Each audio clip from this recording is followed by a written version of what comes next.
Puji nama Tuhan. Shalom, selamat pagi Bapak Ibu. Pagi hari ini kita akan belajar bersama-sama apa yang menjadi pesan Tuhan di dalam kehidupan setiap kita.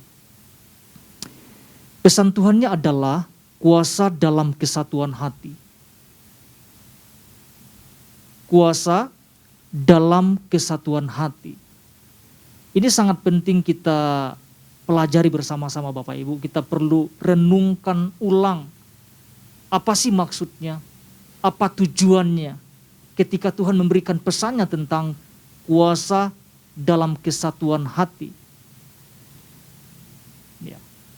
Bapak Gembala sudah sampaikan pesan ini Bapak Ibu. Tentang kuasa dalam kesatuan hati. Dijelaskan bahwa di dalam kesatuan hati yang benar akan menghasilkan sesuatu yang dahsyat.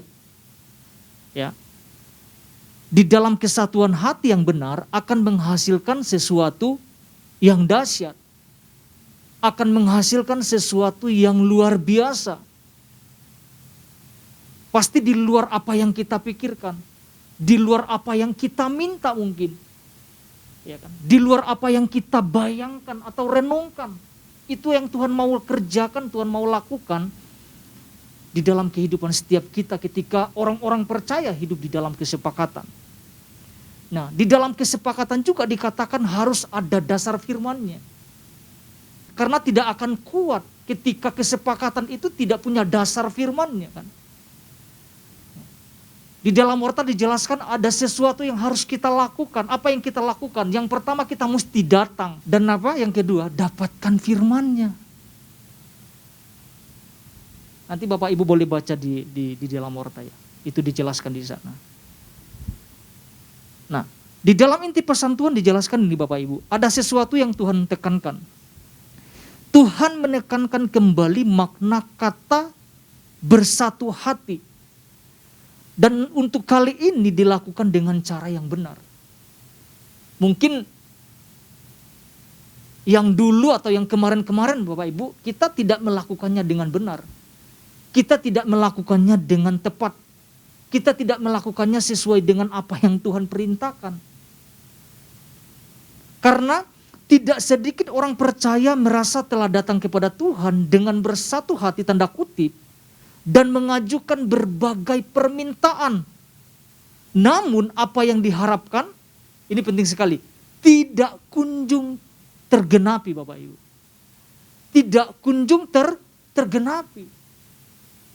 Kalau kita lihat di dalam firman Tuhan, surat Yakobus pasal 4 ayat 3. Yakobus pasal 4 ayat 3, demikian firman Tuhan, atau kamu berdoa juga, tetapi kamu tidak menerima apa-apa. Karena kamu apa? Salah berdoa. Alkitab katakan apa? Salah berdoa. Salah meminta. Salah tujuannya. Sebab apa yang kamu minta itu hendak kamu habiskan untuk apa? Untuk memuaskan hawa nafsumu. Firman Tuhan ini tegas sekali. Kita berdoa mungkin, kita meminta mungkin, kita salah. Kita salah berdoa, kita salah meminta, kita salah tujuan. Sehingga apa? Apa yang kita minta atau apa yang kita doakan, Tuhan tidak akan genapin. Makanya di dalam kesepakatan itu kan perlu pertimbangan, betul gak Bapak Ibu ya? Perlu perenungan. Karena persoalannya adalah gini Bapak Ibu, bukan Tuhan jawab atau tidak doa yang kita naikkan. Ya karena kalau kita salah berdoa, Tuhan tidak akan pernah kabulkan apa yang kita minta. Maupun apapun yang kita sepakati kan. Dilanjutkan dalam inti pesan Tuhan yang dikatakan gini, pemahaman orang percaya selama ini tentang bersepakat adalah datang kepada Tuhan bersama dengan individu lain yang dapat ia ajak bersepakat. Lalu mengajukan permintaan yang sama. Kalau tidak ada pertimbangan, kalau tidak ada perenungan yang jelas, maka sulit Tuhan untuk menggenapi apa yang kita sepakati. Nah, kita akan melihat dasar firman Tuhannya Bapak Ibu. Di dalam Matius, Injil Matius pasal 18 ayat 19. Matius pasal 18 ayat 19, demikian firman Tuhan. Dan lagi aku berkata kepadamu, jika 2 orang daripadamu di dunia ini sepakat meminta apapun juga, permintaan mereka itu akan dikabulkan oleh Bapakku yang di sorga. Nah, Bapak Ibu, pagi hari ini kita akan belajar 2 hal. Yang pertama adalah di dalam kesepakatan itu harus diikat di atas dasar yang kuat. Saya akan ulangi Bapak Ibu. Di dalam kesepakatan itu harus diikat di atas dasar yang kuat. Nah, kita perlu pelajari bersama-sama Bapak Ibu. Karena gini Bapak Ibu, karena kalau dasarnya tidak kuat, maka kesepakatan itu tidak akan berhasil. Kesepakatan itu tidak akan tercapai. Karena apa? Karena tidak ada komitmen bersama. Untuk apa? Untuk menjalankannya atau untuk mencapainya. Ya kan? Kalau kita perhatikan dalam istilah sekulernya, harus ada hukum kan? Harus ada hukum yang mengikat tentang perjanjian atau kesepakatan yang telah dibuat. Jadi dasarnya jelas, kalau sekuler dasarnya adalah harus ada hukumnya. Ada hukum perjanjiannya. Kalau begitu apa dan siapa yang menjadi dasarnya supaya dalam kesepakatan itu kuat? Nah, kita mau belajar Bapak Ibu. Kita akan lihat firman Tuhan Matius 18 ayat 19 sampai 20. Apa dan siapa yang menjadi dasarnya supaya dalam kesepakatan itu kuat? Ya, firman Tuhan menjelaskan gini Bapak Ibu. Dan lagi aku berkata kepadamu, jika 2 orang daripadamu di dunia ini sepakat meminta apapun juga, permintaan mereka itu akan dikabulkan oleh Bapakku yang di sorga. Ayat 20, demikian firman Tuhan, sebab di mana 2 atau 3 orang berkumpul, ini yang menjadi penekanannya Bapak Ibu, dalam namaku, di situ aku ada di tengah-tengah mereka. Firman Tuhan jelas mengatakan, sebab di mana 2 atau 3 orang berkumpul dalam namaku, di situ aku ada di tengah-tengah mereka. Di situ aku hadir di tengah-tengah mereka. Jadi kita bisa melihat penekanannya di dalam kata, di dalam namaku, atau di dalam nama Tuhan Yesus Kristus. Karena gini Bapak Ibu, karena ada perkumpulan tetapi bukan di dalam nama Tuhan. Ada perkumpulan di dalam nama yang lain kan. Di dalam nama yang lain apa yang dimaksudkan? Di dalam kekuatan sendiri. Di dalam kepandaian sendiri. Di dalam pengalaman sendiri. Dasarnya bukan di dalam nama Yesus. Tapi dasarnya di dalam nama kekuatan sendiri. Ya kan? Bukan sekedar berkumpul. Bukan sekedar membuat keputusan. Bukan sekedar membuat perencanaan atau membuat tujuan. Bukan. Kalau semua apa yang kita sepakati dasarnya bukan Tuhan, semua tidak akan tercapai. Contohnya Bapak Ibu ya, ada banyak keluarga yang hancur. Ada banyak pendidikan yang hancur. Pekerjaan, bisnis yang hancur. Karena tidak dibangun atas dasar yang benar. Karena tidak dibangun atas dasar yang kuat. Jadi menentukan dasar ini penting sekali untuk membuat kesepakatan. Supaya apa? Supaya bisa berjalan bersama-sama. Untuk apa? Untuk mencapai tujuan juga bersama. Kuncinya adalah kehadiran Tuhan. Kuncinya adalah di dalam nama siapa? Dalam kesepakatan yang kita buat. Jadi saya mempelajari Bapak Ibu bahwa kehadiran Tuhan itu sangat menentukan tentang keberhasilan. Contoh ya, kita pernah belajar tentang Nehemia. Nehemia membangun tembok Yerusalem, Bapak Ibu, yang sudah diruntuhkan oleh pihak musuh. Apa yang terjadi? Apakah Nehemia bekerja sendiri? Tidak. Dia bersepakat dengan orang-orang di sekitarnya, masyarakat Israel yang lain. Saya percaya kalau Nehemia sendiri yang membangun tidak akan berhasil.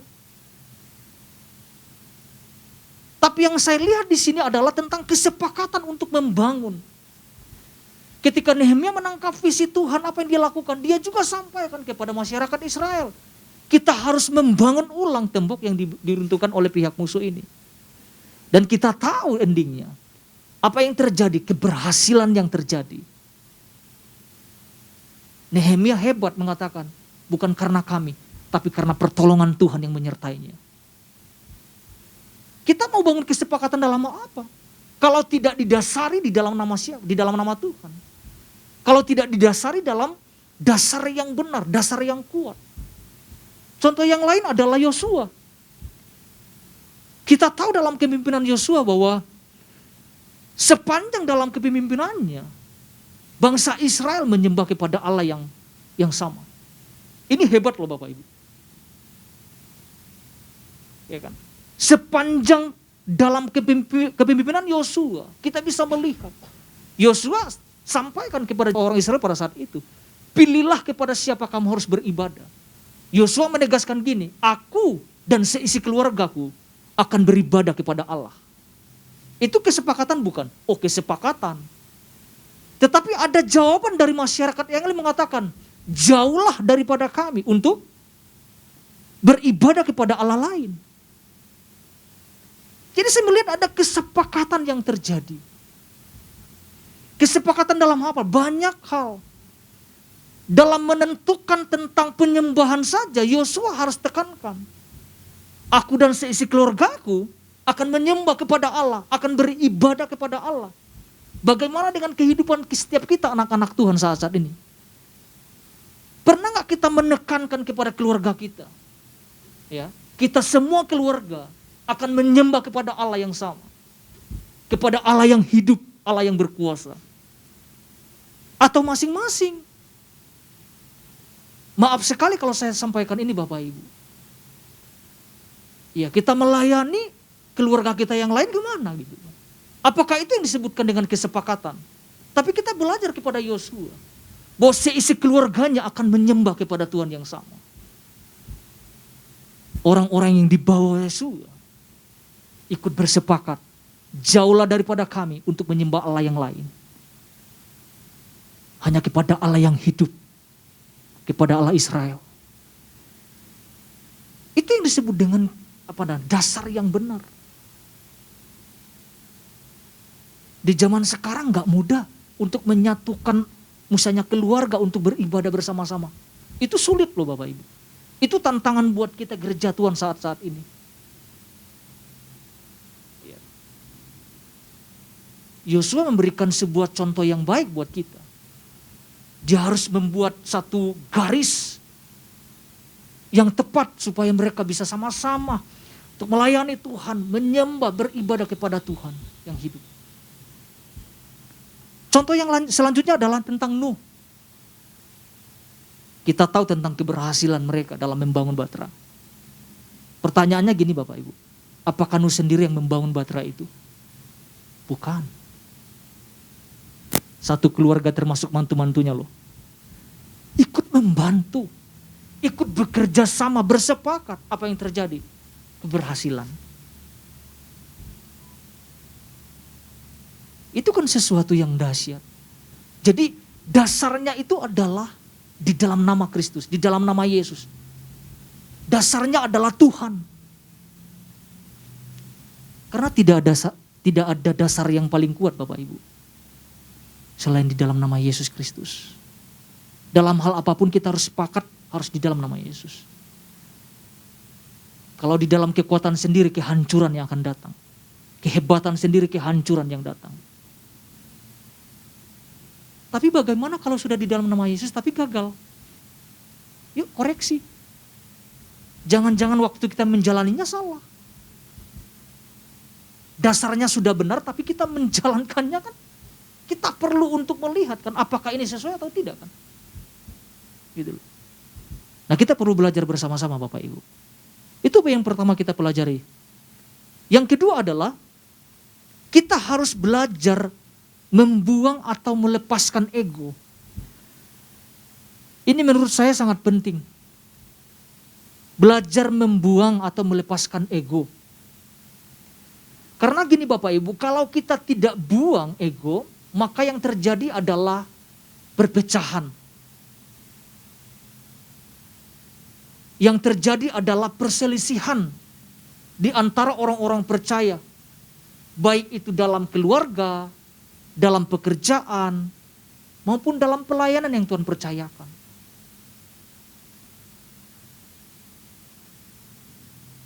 Perselisihan, perpecahan ini sangat rentan terjadi di dalam anak-anak Tuhan.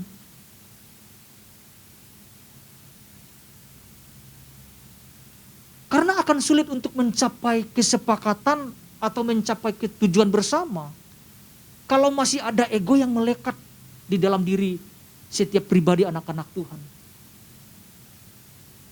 Contohnya gini Bapak Ibu. Jemaat di Korintus. Paulus mendapatkan kabar bahwa ada perpecahan, ada perselisihan yang terjadi di antara orang-orang percaya pada saat itu. Ada yang mengatakan bahwa mereka adalah dari golongan Paulus. Ini perselisihan-perselisihan yang terjadi ya. Ada yang mengatakan dari golongan Apolos. Ada juga pihak-pihak tertentu mengatakan dari golongan Kefas. Nah, ketika Paulus mendengar berita tersebut, apa yang Paulus lakukan?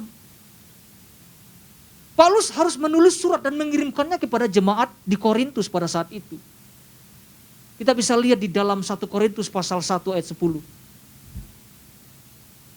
Ada perpecahan yang terjadi. Ada perselisihan yang terjadi antar anggota sesama jemaat. Kan? Iya kan? Mendewakan pemimpin mereka. Mungkin mendewakan Paulus, mendewakan Apolos, atau Kefas. Mungkin karisma kepemimpinan mereka membuat mereka jadi ribut satu dengan yang lain. Apa yang firman Tuhan katakan? Tetapi aku menasihatkan kamu saudara-saudara, demi nama Tuhan kita Yesus Kristus, supaya kamu, ini penting banget Bapak Ibu. Dikatakan apa? Seia sekata. Dan jangan ada perpecahan di antara kamu. Tetapi sebaliknya, supaya kamu erat berpisah. Apa yang firman Tuhan? Bersatu. Erat bersatu dan sehati sepikir. Kira-kira mudah enggak Bapak Ibu? Seia sekata kira-kira mudah enggak? Oh, sulit. Kalau kita perhatikan rapat-rapat tertentu, waduh ribut yang ada. Bukan mencapai kesepakatan. Karena satu pingin ngomong, satu pingin ngomong. Ya kita bisa lihat saja ya kalau di televisi ya. Rapat-rapat tertentu kita bisa lihat lempar-lempar kursi dan sebagainya. Itu kan terjadi perselisihan. Apakah terjadi hanya di sekuler? Tidak. Di gereja pun terjadi.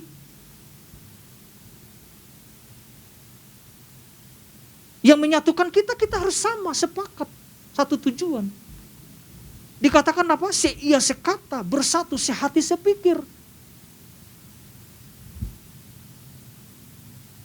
Apa tujuannya ketika Paulus menuliskan ini? Tujuannya adalah supaya jemaat di Korintus supaya sama-sama bertumbuh. Ke arah siapa? Ke arah Kristus, Bapak Ibu. Supaya jemaat Korintus itu berbuah. Bukan berpecahan, bukan perselisihan yang terjadi. Mereka harus hidup menghasilkan buah-buah. Bisa enggak menghasilkan sesuatu yang dahsyat, menghasilkan buah? Bisa. Kalau jemaat hidup dalam kesepakatan. Bertumbuh bersama-sama di dalam firman. Bertumbuh bersama-sama di dalam satu visi yang sama. Bisa. bisa menghasilkan sesuatu yang dahsyat. Kesepakatan di dalam kesatuan. Ada kata kuasanya. Bagaimana bisa terjadi kalau ada perpecahan? Makanya Paulus tegaskan. Bukan perpecahan. Tapi Paulus menekan tentang pertumbuhan. Dan menghasilkan buah.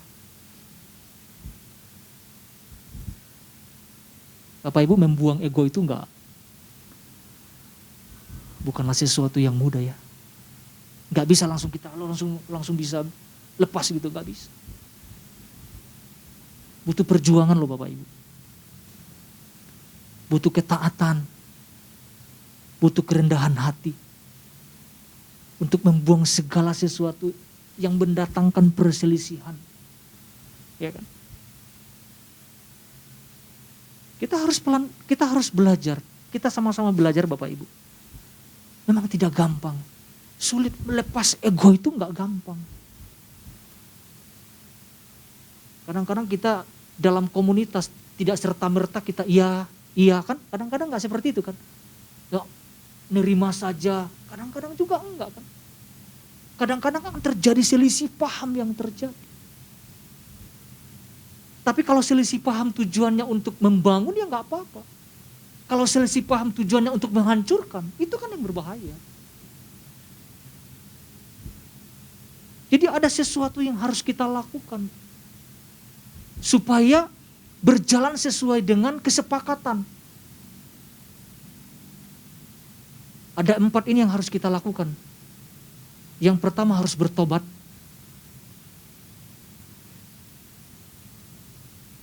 Sebenarnya Yesus juga tegur murid-murid ya, kalau kita lihat di Matius pasal 18 ayat 1, 3 dan 4. Yesus juga menegur, bertobatlah. Yang kedua adalah berpegang pada komitmen. Ini yang harus kita lakukan. Ayo pegang komitmen. Yang ketiga hidup dalam ketaatan. Yang keempat adalah hidup dalam kerendahan hati. Paulus ajarkan ini Bapak Ibu, saling mendahului dalam memberi hormat. Ya. Belajar kerendahan hati, belajar taat, belajar berkomitmen, itu sulit kita lakukan. Tapi saya percaya Bapak Ibu, ketika kita menangkap apa yang menjadi pesan Tuhan, kita mau memperbaiki segala sesuatunya di dalam kehidupan setiap kita. Saya akan tutup dalam ayat ini Bapak Ibu. Roma pasal 12 ayat 16. Roma 12 ayat 16, demikian firman Tuhan. Hendaklah kamu sehati sepikir dalam hidupmu bersama. Janganlah kamu memikirkan perkara-perkara yang tinggi. Tetapi arahkanlah dirimu kepada perkara-perkara yang sederhana. Janganlah menganggap dirimu pandai. Biarlah apa yang kita dengarkan pagi hari ini Bapak Ibu, kita boleh sama-sama tangkap. Kita boleh bersama-sama lakukan di dalam kehidupan setiap kita. Harus adalah langkah-langkah yang harus kita ambil. Supaya kita mencapai tujuan bersama. Kita harus tahu siapa yang menjadi dasar yang paling kuat dalam kesepakatan. Selanjutnya kita harus membuang atau melepaskan ego masing-masing untuk mencapai tujuan tersebut. Tuhan Yesus memberkati setiap kita.